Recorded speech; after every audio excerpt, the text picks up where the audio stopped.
on tore see 12. mai, siis Võnnus laual on vorst ja sai. Sai pisut suurem ja vorstis seekord liha, see tõstab aga nende vastu iha. Aga mis ses päevas on nii head, paljud ilmad targad murravad veel pead. Asja arutas ka Liivimaa kroonika, kahtlustavad sünnipäeva Monikal.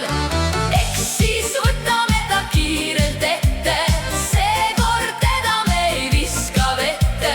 Nüüd me avame ta 7 kappi, mõnest leida võib ka pappi. Meenutaks ka mõnda vana nalja, kui sai joodud käärind kalja. Tuli kärutada väikest tõde ja nüüd kuulake see puhas tõde. Nii me vennaga seal koos, kõik me olime seal hoos.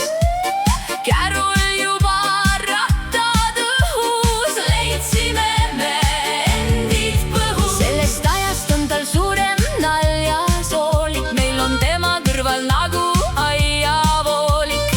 Kõik, mis teeb, siis teeb ta puusalt, kas või murul liikumatult suusalt. Kui sul tundub infot vähe, siis appitu vist ei lähe. See, kes sinna peole sõidab, kindlalt igas asjas võidab. Sõita tuleb kiirelt läbi hammaste, mööda troonist, august ja ka lammastest. Kaugelt näete silti ja seal ridu, täna siin on eriline erapidu.